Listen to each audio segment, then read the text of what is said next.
Welcome to Define, the podcast about the moments that shape us. I'm your host, Maddie, life coach, yoga teacher, and curious soul.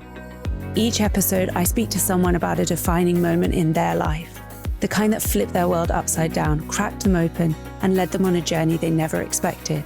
This isn't about headlines or hero stories. It's about real life, real shifts, and what it takes to rebuild after the break. So let's get into it. Hi, Amy. Welcome to Define. I'm super glad to have you here. How are you arriving today? Hi. I'm feeling good today. I'm very happy to be here chatting with you. Amazing. And before we kind of go any further, I'd love it if you could just sort of introduce yourself and tell us a little bit about who you are and what it is that you do.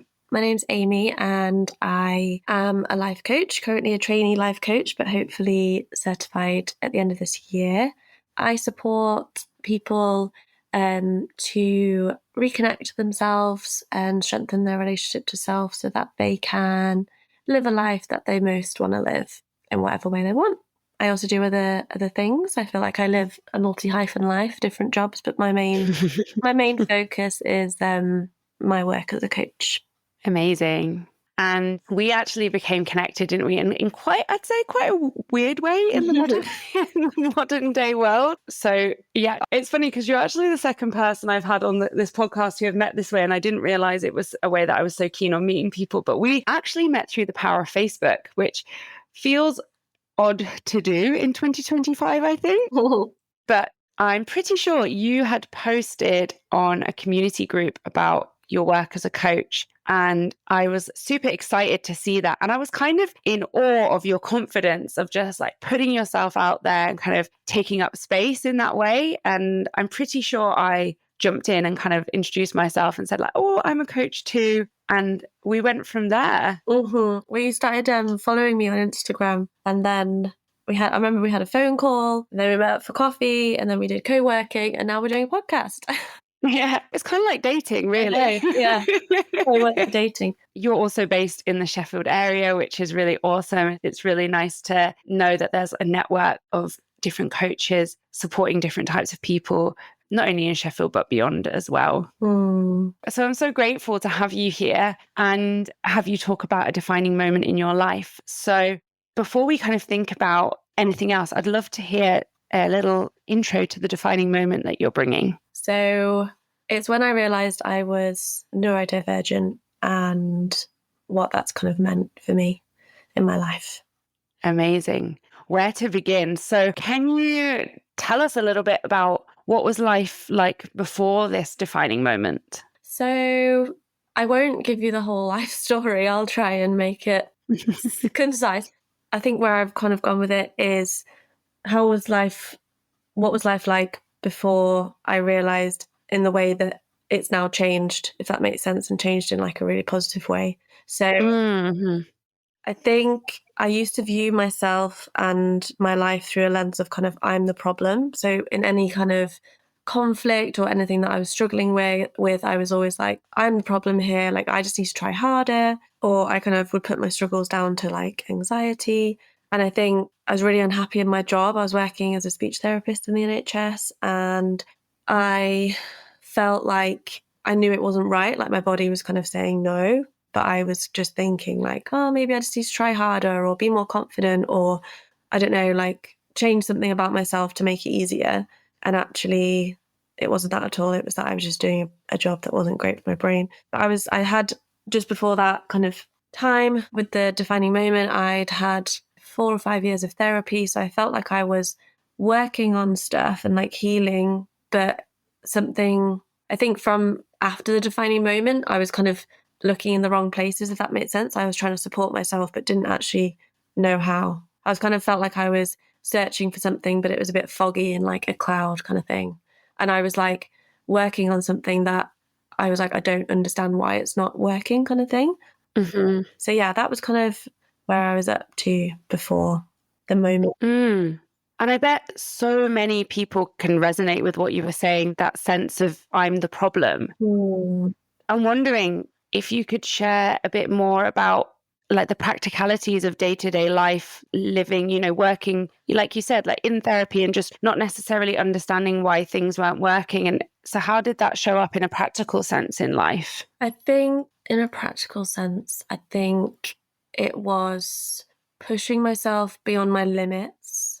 Say social, for example, if I was doing something social, I wouldn't be like, oh, I need to kind of stay home, rest. I'd be like, oh, I'm the problem. Like, I'm the reason why I'm feeling low energy. Like, I need to like not listen to that and kind of push myself through it. So a lot with like relational things, kind of if something went wrong or if there was a disagreement, say in family or friendships or relationship, it would be, oh, it's on me kind of thing. Like, what do I need to change about myself in order to make this better? Similar with work. So like if something happened at work where I kind of like fell behind on tasks that I needed to do, it wouldn't be a case of like, oh, how can I support myself better? It would be like, what am I doing that's making this harder? Like, what about me is making this hard kind of thing? So it's a kind of, now I'm talking about it, it sounds like very like me, but I think it's all about shame, and it comes back to just feeling like you are a problem existing. And that sounds really deep, but it's just like, yeah, you just blame yourself for things rather than understanding why those things are happening and how you can like approach it differently. Yeah, thank you so much for sharing. And what strikes me is that must have been a really challenging way to live and a challenging place to be, feeling that in different elements of your life.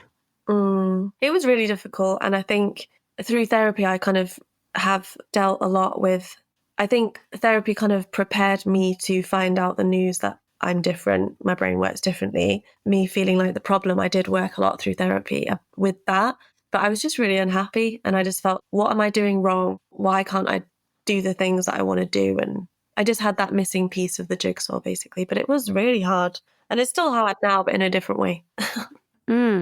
And if we stay kind of in that time before you had that missing piece of the puzzle, you talked a bit about this narrative of I'm the problem and then being a lot of shame attached to that. I'm wondering, is this something that was with you throughout your life, or did this just become more apparent in adulthood? It's a big thing throughout my whole life.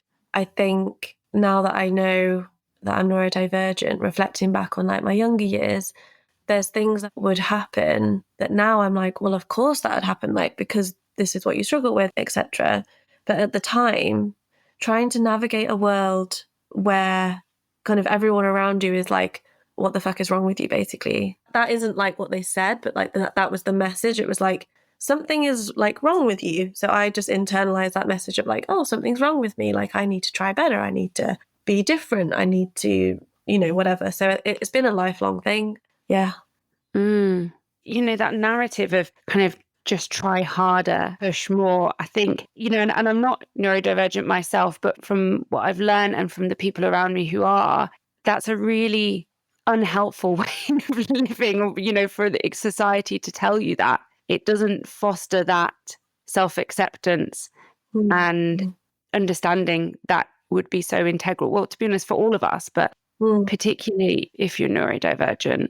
Yeah, it's really hard to get out of the mindset of that. And I think the try harder, it's like even now I push myself beyond my limits because I think sometimes I don't accept my limits because I'm like, no, I'm worried that if I accept my limits, I will then shrink.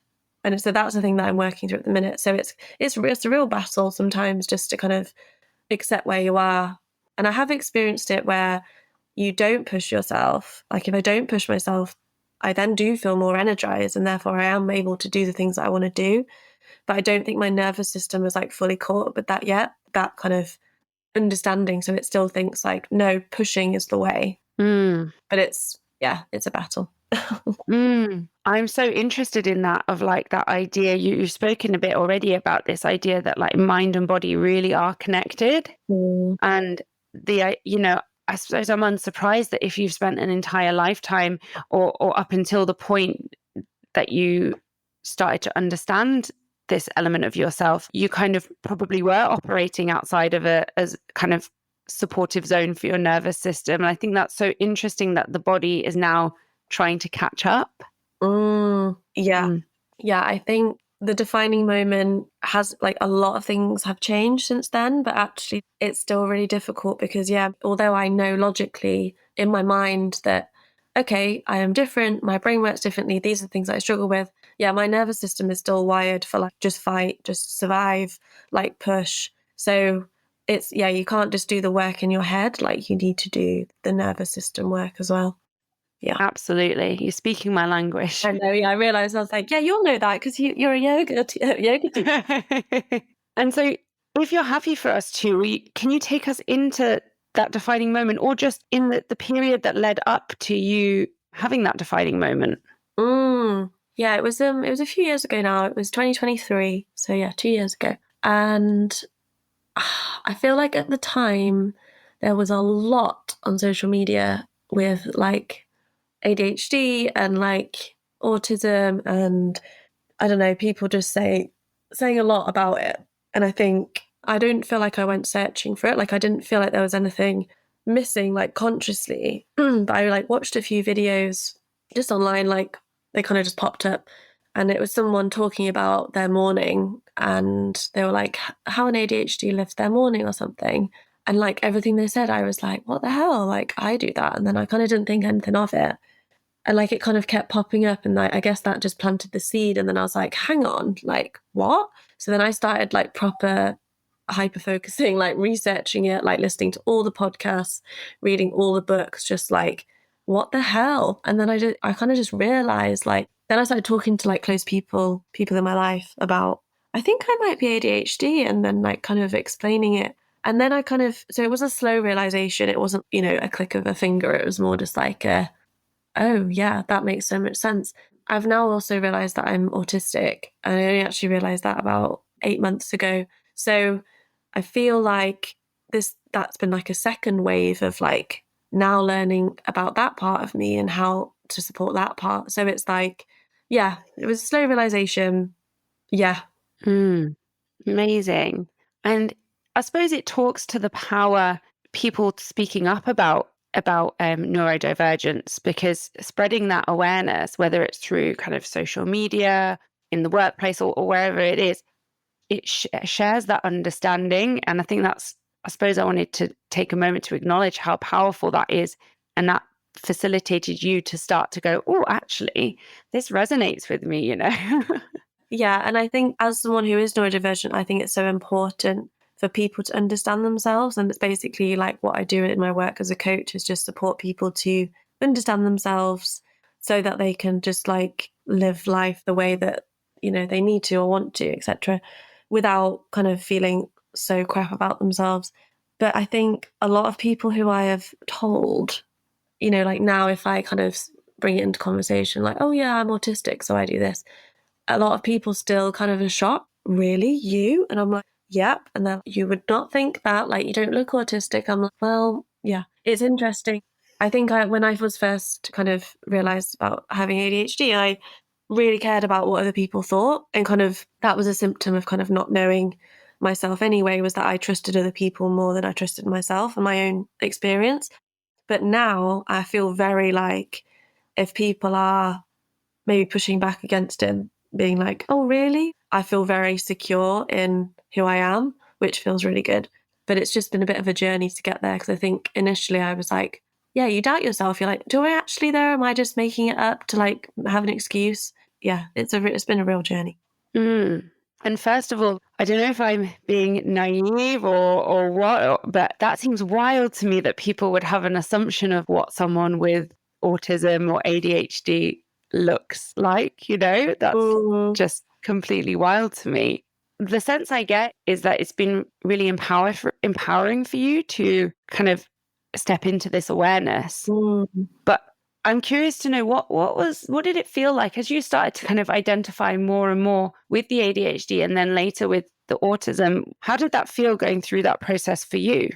Yeah, still is a roller coaster, but yeah, it was a roller coaster because initially it was like the high of just having that puzzle piece that you're, oh my God, my whole life makes sense. Like, I'm not the problem. I'm not wrong.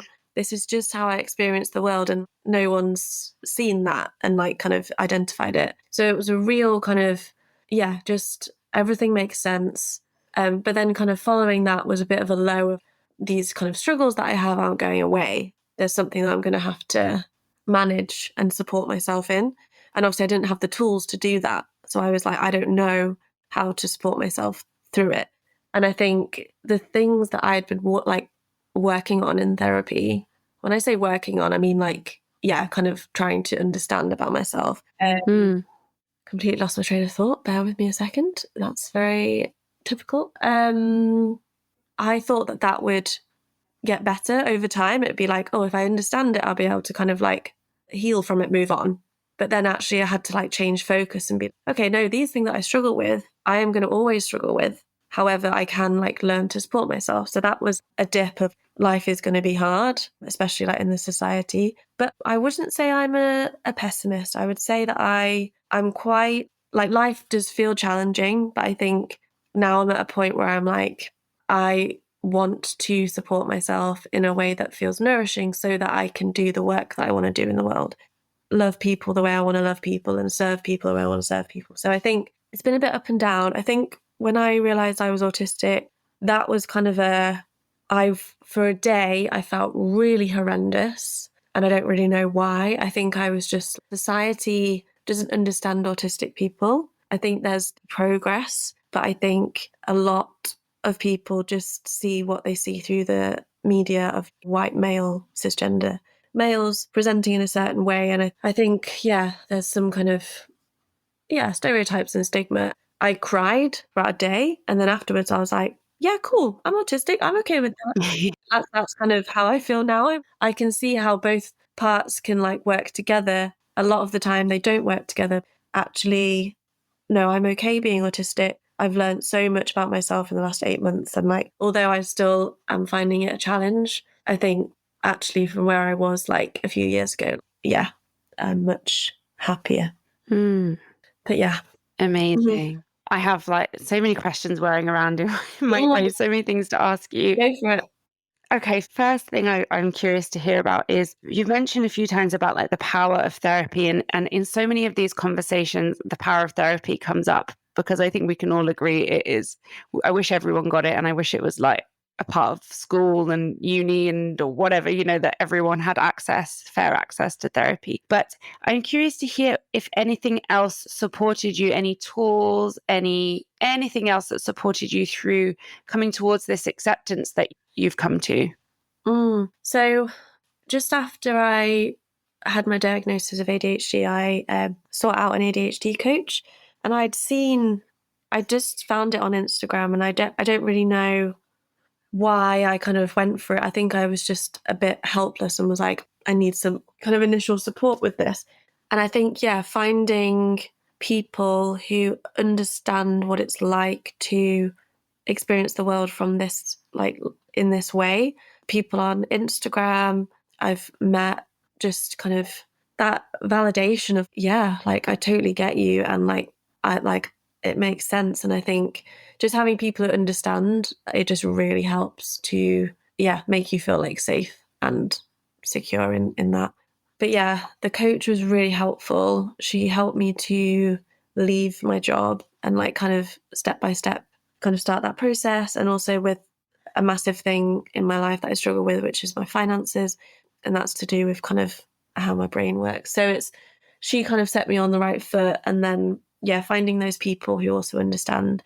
I think connecting with pages on Instagram and like people like Leanne Maskell, for example. She, have you heard of her? Leanne Maskell? No. So she's written a few books. So she's written a book, ADHD, A to Z, and she's also written a book called ADHD, which I'm currently reading. And she's ADHD herself, but she's a massive advocate for just ADHD people being happy and healthy and not hating themselves. And for understanding themselves. So connecting with her stuff on her page and like through LinkedIn and reading her books and listening to podcasts, actually. I think in the initial stages, I listened to a lot of podcasts because so many people who were running the podcast were neurodivergent, and then they were interviewing neurodivergent people. And it just felt so validating to be like, okay, this isn't just me and my experience. Like it's a thing, it's valid. There are people out there who feel the same. It just makes you feel less alone. I think those things really they still are helpful, but were really helpful in the beginning stage. Mm. But also having that like foundation of therapy.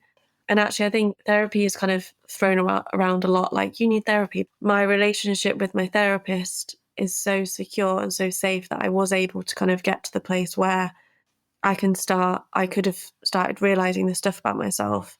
I don't know how I would have done that without a kind of baseline understanding of my past or anything. But maybe, I don't know, who knows? But I think that was a really helpful like foundation. And I still have therapy now, and it's still just having that space for yourself, which is like guaranteed and protected, and you know that it's going to be a safe, emotionally safe place for you. Like, it's just so precious. Yeah. I'm so glad you shared that, actually, that the importance of having that safe and secure space to facilitate that opening and that exploration is so integral for all of us to be able to understand ourselves, that we're in this space where we feel that we can open up. And it's so interesting. And I love hearing about kind of this almost kind of online community and seeking of learning that you've done in order to demonstrate that this is a lived experience for many people. And I'll definitely be looking up those people that you mentioned. I know certainly one that's really kind of popular and a lot of people look to is ADHD Love, which they've written a few books and have a podcast, which me and my partner like love to listen to, because it's so relatable, isn't it?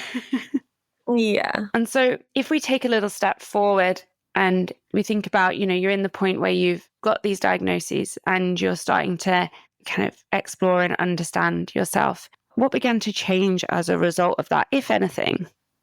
I think the biggest thing for me was giving myself permission to leave a job that I just really didn't like. And then it really was so poor for my mental health. I think up until that point, I just pushed myself and just doubted how I felt. I didn't trust my feelings of like, yeah, this job's not good for you. I was like, oh, like I'm the problem kind of thing. So yeah, like leaving that career has been one of the best decisions I've ever made. It was really scary in terms of like, I didn't know what was coming next. I did have an idea that I wanted to like become a coach, but I didn't know like how that was going to look or anything. Yeah, leaving that career was just such a big turning point. And starting my coaching training, I felt like I gave myself permission to create a life that worked for me and allowed me to meet my appropriate edges and like avoid burnout and like things that energize me. And my life looks very different to other people's lives, and I do get questioned about it quite a lot. But I know where I was kind of that December before I left speech therapy in the January, and I know where I am now mentally, and I just think it's so worth it. Like, no job is worth feeling like that bad about yourself and your mental health being that bad. So I felt like it's given me the confidence to advocate for myself and what I need, rather than like neglecting my needs just to fit in. And that's still something I struggle with now. Like, I struggle with accepting what I need because it's very different to what other people need. I'm definitely working through that. It just, I guess, kind of 30 years basically of not meeting your own needs. It's like takes some time to get there. Yeah, absolutely. Like taking time to unpick, all those years of understanding yourself in a different way. And it sounds incredibly brave to me, and that you would take those steps to look after yourself, and that you kind of continued to do so, and left, a job that was not serving you. And I'm wondering, from leaving that job and from taking these steps, what ripple effects is that having kind of in your life, as well as how you feel day to day?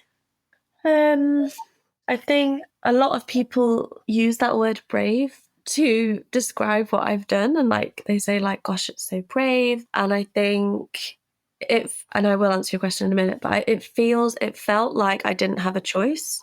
It was kind of, my body was saying like, if you don't do this, like, we are not going to survive, kind of thing. So it felt, I have to do this, I have to leave, I have to like take that leap. And then I did it, and like, oh my gosh, the ripple effects. It's just, I think I trust myself so much more. Like, I do still struggle with like self-trust, but I trust myself to trust like what my body's telling me. And I think kind of after that point where I like left it, and then I started to introduce work that actually I really liked and energized me. And then I kind of started my coaching course and like went way deeper into like self-understanding and like following my body and what my body is telling me, learning to listen to it and not just like squash it. It also led me to leave a relationship that wasn't right for me last year. And now I'm kind of living in a house that I love with a friend who we get on really well together, and I'm loving my work that I'm doing. And yeah, so it's still rippling out into just continue just leaning into like trusting my body and like what it's telling me. And yeah, it's just kind of continuing in a really wonderful way. And it's kind of crazy that I only left speech therapy a year and a half ago, because it feels like I left it 5 years ago. But I guess it's still quite fresh that I'm out of that career. But amazing. I mean, and to hear the sense of like it stretching into all areas of your life, which makes sense because it is all of you. yeah. Yeah. And I think that's an important point you made about it being absolutely necessary, and kind of hearing that in yourself, that it was absolutely necessary for you to make that move away from the work that you were doing. I suppose is so important because there are a lot of people in the world who don't necessarily feel able, even if they feel at that point, to take those steps to look after themselves. Yeah, I was just want to add one thing, that I was very privileged in order to leave that job. A lot of people can't because of financial situations, or they have kids or whatever. And it's like, I know how privileged I was to do that and make that decision and leave, because I know not a lot of people can do that. So I just wanted to mention that. Yeah, absolutely. I truly feel that that privilege can exist, and at the same time, it is still a massive decision, and that a lot of people, even who are in the financial position or do have the kind of support network, to still would feel that struggle of making that decision too. So if we take a step forward more to where you are now and who you are today, how do you feel that this defining moment shapes you? I say a lot that I love my life. Like, I love the life that I've created, and I've worked really hard to create it, where I live and the work that I've chosen to do. I think sometimes if I'm having a moment of like, I don't know, self-doubt, I'm like, oh, should I get like a better job and get more money, and then I could buy a house and have a nice car and whatever. And then I just think, Amy, that's not what you want. And it's not. I would much rather work less hours, maybe have a little bit less money, and my nervous system be okay, because I know that if I'm okay mentally, if I look after myself mentally and physically, emotionally, then I will be able to support other people. And like, I feel like my purpose in life is to serve other people. And I think all the learning that I've been through over the last kind of 6-7 years before, since a different defining moment that I'm not going to talk about today, I feel like I want to give back. Like, who I am now is very different to who I was then. And all the knowledge that I have, it's not that I want to kind of like advise other people or tell people what to do. It's more just like all the things that I've learned, I can now kind of like be that energy that other people need when they're in need and they need to kind of work through stuff. So yeah, I think I'm less apologetic about just me being me. I feel I'm able to set those boundaries and like look after myself in the way that I need. And don't get me wrong, like, I have not ticked that box and I never will. Like, it's a constant journey of navigating like things, because new things come up, like things change, new relationships, new friendships, whatever. I'm constantly learning how to navigate the world with the brain that I have, and keep learning and keep trying to, kind of support myself and others at the same time. Something that actually came up when I was kind of doing a bit of prep for this was I found a poem about a month ago, which perfectly kind of describes like everything that I've been through and like what I'm now doing in the world, like through my work. And I'm wondering whether I could share it. Would that be okay? Yeah, I would absolutely love for you to share it. Please do. I'll share just a line from it now, but maybe I'll share it at the end. It's a poem by Young Pueblo. I actually don't know how to say his name, but he says that loving ourselves is essential if we want to live a good life. And I think that is like how I kind of center myself now, is just I live my life at the center of like body connection. And if I'm connected to my body and I'm loving myself, like I know that how I need to like serve in the world will just kind of flow naturally rather than me forcing. And I think I'm still discovering and learning what loving myself well means. Yeah. So I think I just wanted to share that. Thank you. Just speaks volumes to me, and hopefully to anyone listening, that kind of integral need for us to accept and love ourselves, to live a full life. It just feels absolutely important. Yeah. And I think our culture obviously does not support this. And I think sometimes it feels unnatural to be like, well, I just want to kind of, love other people and like, please other people. Why do I need to love myself first? But it's like, actually, if you love yourself first and you give yourself what you need and you understand yourself, you'll actually love other people better. And like that love will be coming from like a deeper place rather than it coming from things that you're unaware of, like attachment patterns or you trying to get something from them. It's like, no, it'd just be like an outpouring rather than like a grab, if that makes sense. Absolutely. Preach. So all of that. Yeah, it's nail on the head, really. It's that importance of, it's that basic example, which is used a lot, but is so utterly true, which is about filling our cup so that we can then let it overflow and give to others. It's not about not giving to others. It's about also like tending to yourself as well. Yeah. Yeah.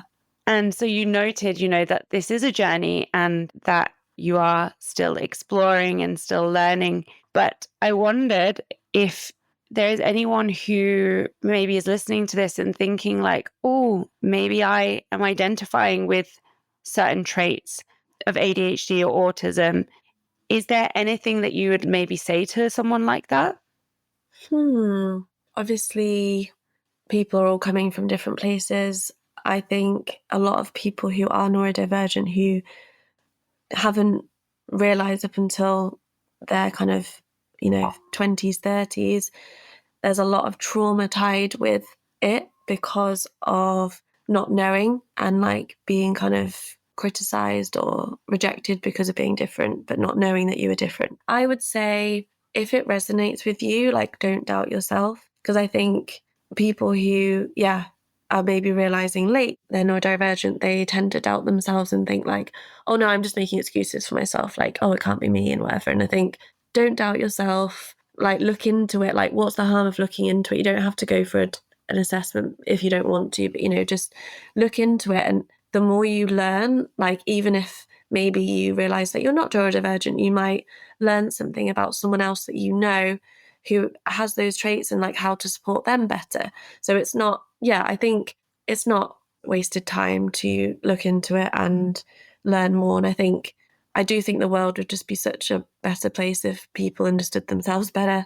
So I would just say, don't doubt yourself and do a bit of research and go from there. And talk to other people who you know are neurodivergent or have spoken about it before, because talking to someone else who knows, you can kind of just chat about the struggles that you have and like it can be really validating.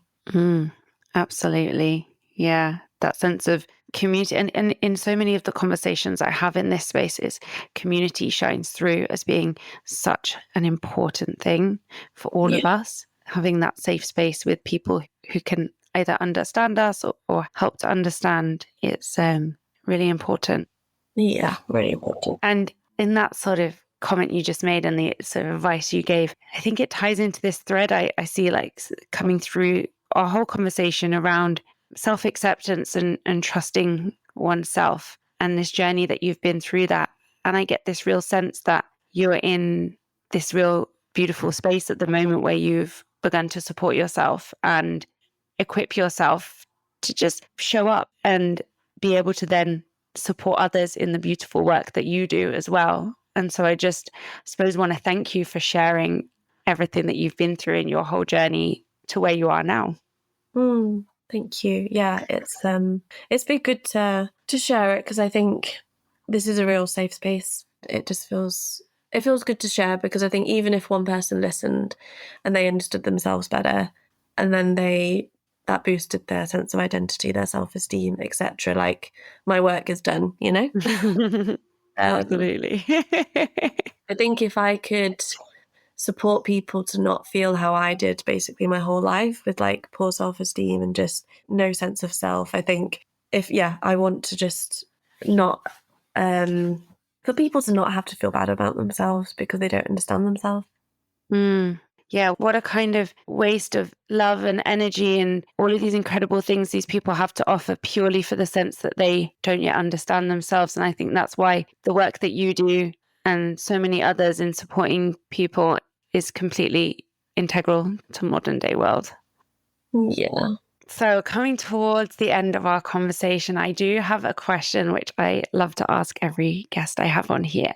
What would you say to past you? So that version of you standing right on the edge of that defining moment. Yeah, when I was like thinking about our conversation and thinking about my answer to this, I just thought like, it's actually so powerful to do this, because I think you just connect to like another part of yourself and like support that part. So yeah, I would say no matter what you discover about yourself, you have value to add. Keep circling back to yourself to guide you. Absolutely beautiful. I got like shivers then. Yeah, amazing. So powerful. I hope that sticks with you as you move onwards with your journey, wherever it might take you. And hopefully I'll be cheering you along for the ride. So before we draw our conversation to a close, I would love for you to share the poem you mentioned with us all. Yes. So when I read this poem, I felt like it just completely summed up like the work that I like feel drawn to do in the world and like all that I've been through. But yeah, it's young Pueblo, and it's from his book Clarity and Connection. There is no other way to a life of fulfillment, happiness, and vibrant connections, but through thoroughly traveling the realms of our own heart and mind. Areas that remain undiscovered are areas of potential friction that may manifest in our own mind or between us and the ones we love.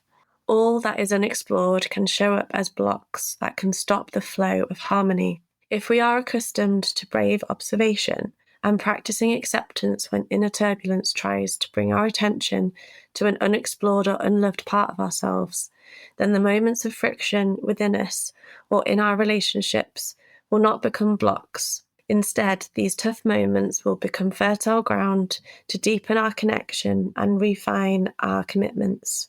Simply stated, putting the effort into knowing ourselves can only help us to know others better. Loving ourselves is essential if we want to live a good life. Thank you so much for sharing. We can all take that off into the world ourselves. It's been an absolute pleasure to have you here on Define. Thank you so much for coming on. And on this episode, I will link to all the beautiful work that you do in case anyone listening wants to connect with Amy or reach out to kind of get involved in any of the work that she does. Yeah, just thank you again. I really appreciate your vulnerability and you sharing your story with us. Thank you, Maddie, and thank you for holding such beautiful space for me to share. My pleasure. Okay, well, take care. Bye. Bye.